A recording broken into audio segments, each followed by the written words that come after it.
Ya, saya akan menjelaskan sila ketiga Persatuan Indonesia. Kelompok kami menghubungkan sila ketiga dengan gotong royong, berkebinekaan global, dan kreatif. Kenapa kami menghubungkan tiga hal ini? Karena Persatuan Indonesia itu kan berarti sifatnya global secara umum. Jadi dengan bergotong royong maksudnya di sini adalah kita harus menumbuhkan rasa saling membantu satu sama lain untuk peserta didik kepada peserta didik bahwa Indonesia itu kuat dengan kerjasamanya loh gitu. Harus dalam misalnya satu kelas gitu ya, nggak mungkin kita anak-anak tuh kerja masing-masing. Misalnya dalam piket kelas misalnya gitu. Kalau misalnya piket satu hari 5 orang, nggak mungkin yang nyapu, yang bersih-bersih cuma satu orang.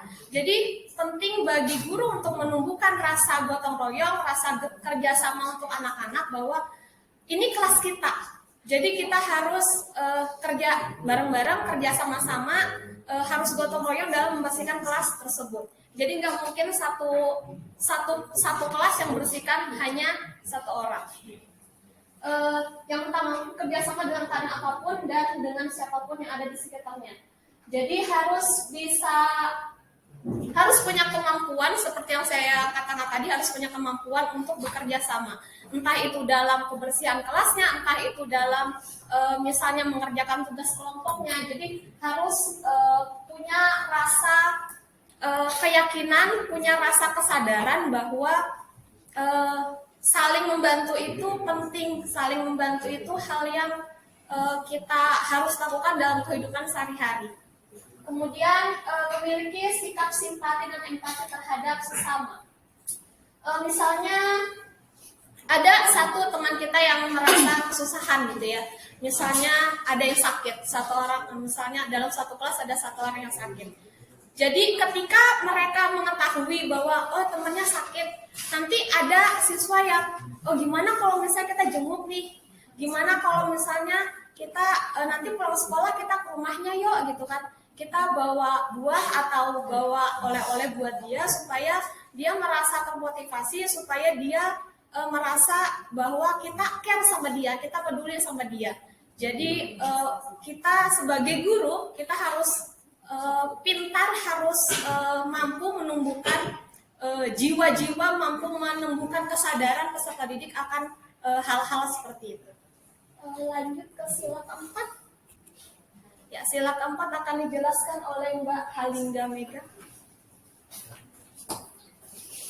Oke, selanjutnya yaitu perwakilan yang berkaitan hikmat, kebijaksanaan dalam permusyawaratan perwakilan.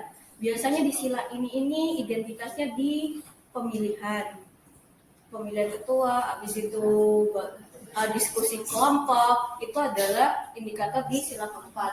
Contohnya yaitu untuk di pilar 5 Pancasila yang untuk pelajar, gotong royong, bernalar kritis dan kreatif. Contoh pertama, mengemukakan ide-ide kreatif secara konseptual dan praktikal. Nah, karena kita ini biasanya berdiskusi kelompok, pasti ada satu orang akan mengemukakan pendapatnya, baik itu secara kreatif maupun tidak, tetapi mereka sudah berusaha untuk mengemukakan pendapatnya, baik itu konseptual atau praktikalnya. Konseptual itu dia mempunyai ide-ide yang dituangkan dalam ucapan, dan praktikalnya bagaimana eksekusi di tugasnya itu. Kedua, bersikap terbuka, responsif terhadap perspektif baru yang berbeda. Kita ini kan gak usah jauh-jauh, di ranah kelas ini pasti persepsinya berbeda-beda setiap orang. Bisa kamu A, bisa kamu B, bisa kamu C. Itu bagaimana kita dalam satu kelas ini mengelompokkan persepsi A, B, C itu menjadi satu yang menginkludkan semua persepsi itu. Dan ketiga, mampu menghormati perspektif yang berbeda. Nah, perspektif yang berbeda, karena kayak tadi, bagaimana kita berlapang dada, menurunkan ego untuk mendengarkan nih satu orang, oh iya benar nih, tiba-tiba oh nggak gitu kok, tapi kan dari setiap persepsi itu sebenarnya kan benar. Bagaimana kitanya aja berlapang dada, menurunkan ego untuk menjadikan itu menjadi satu tujuan, one goal. Gak mungkin kan kayak presiden dia mempunyai antek-anteknya, menteri-menterinya. Gak mungkin kan dia menurut presiden aja, gak mungkin. Pasti sesuai partai, koalisi, itu kan persepsinya berbeda. Itu contohnya untuk menghormati perspektif. Terakhir, mampu berkompromi dengan anggota lain dalam kelompok demi terciptanya tujuan yang telah ditetapkan. Seperti yang saya bilang sebelumnya, intinya di bagian ini, bagaimana kita gotong royong, berdiskusi, bernalar kritis terhadap pendapat. Gak mungkin kita langsung menerima dengan cuma-cuma. Apalagi kalau persepsi kita kan kalau di lingkungan Indonesia ini orang ganteng gak akan kena hukuman. Orang kaya tumpul, ke bawah runcing. Itu bagaimana kita para netizen bernalar kritis terhadap situasi. Apalagi tantangan sekarang jahat. Ketiga, yaitu kreatif. Lanjut sila kelima, keadilan sosial bagi seluruh rakyat Indonesia. Nih, keadilan sosial bagi seluruh rakyat Indonesia. Seharusnya kan mau kita kaya, mau kita miskin, mau kita ganteng, maupun kita jelek, kan hukum itu tetap sama kan.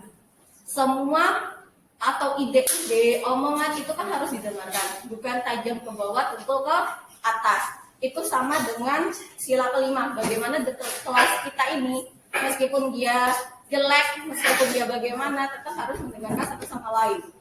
Berperilaku sama terhadap siapapun, mampu berkarya dan menghargai karya orang lain, mampu berlaku adil.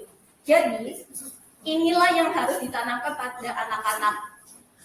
Bagaimana kita berperilaku adil, bagaimana kita saling menghargai, bernalar kritis, ini yang harus kita timbulkan mulai sekarang. Karena banyak orang-orang beranggapan dengan satu sisi orang yang membuat masalah atau berkoar-koar dianggap benar. Padahal kita punya dua perspektif, mempunyai dua opini. Pelaku pertama dan pelaku kedua. Seharusnya kan kita melihat di dua sisi. Bukan tangan kita aja yang cepat nih komen di IG, apalagi Twitter tuh titik gitu. Oke? Jadi di sini yang harus kita timbulkan untuk kepada anak-anak. Terima kasih. Selanjutnya dibacakan oleh Kak Sabri. Baiklah, kita masuk pada kesimpulan. Teman-teman, di depan kalian ada dua botol. Apa perbedaannya? Satu penuh, yang satu isinya sedikit ya. Sama penyok dikit. Ya, sama penyok dikit. Oke. Sekarang saya mau tanya. Kalau botol ini saya squish like this, what will happen?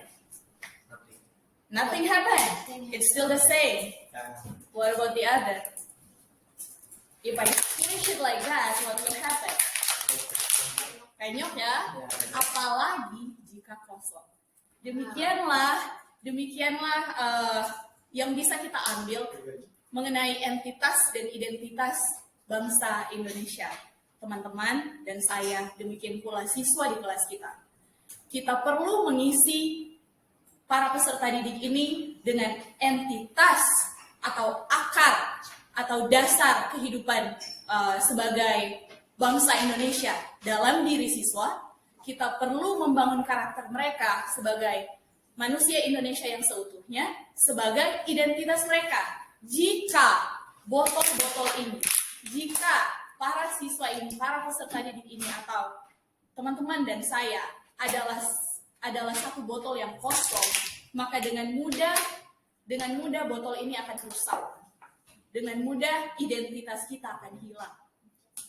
Namun, jika botol kehidupan kita ini penuh, maka pendidikan yang berfondasikan nilai-nilai filsafat Pancasila membentuk karakter dan keterampilan pribadi yang unggul, karakter akademis yang rasional, kolaboratif, karakter religius yang menyatukan keragaman, dan karakter sosial yang empatik dan bersaudara. Semangat mengajar, semangat guru profesional. Terima kasih.